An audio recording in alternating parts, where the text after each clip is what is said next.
Потресните сцени од подрачјата погодени со земјотресот предизвикаа огромна солидарност, а беа организирани многу хуманитарни акции за настраданите. Собрани се рекордни 10 милиони денари, помош за помалку од 2 дена. Велат од Црвениот крст и порачуваат да се продолжи на тој начин.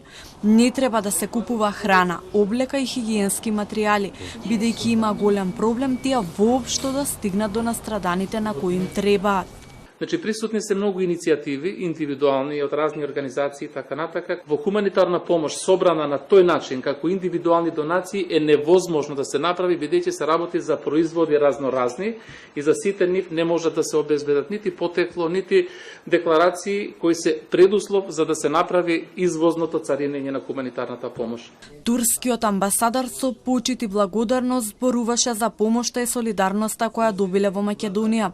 Станува збор за милион сограѓани кои чувствуваат последици од земјотресот, рече амбасадорот Хасан Мехмет и порача дека тесно соработува со Црвениот крст. Транспортот на собраната материјална помош се планира да се реализира преку копнен и авиотранспорт.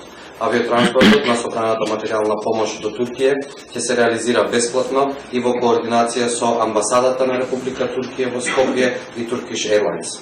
Помошта се собира и за Турција и за Сирија. Сите тие што ставиле дознака нели Сирија ќе одат во Сирија. Сите тие што ставиле Турција, Турција.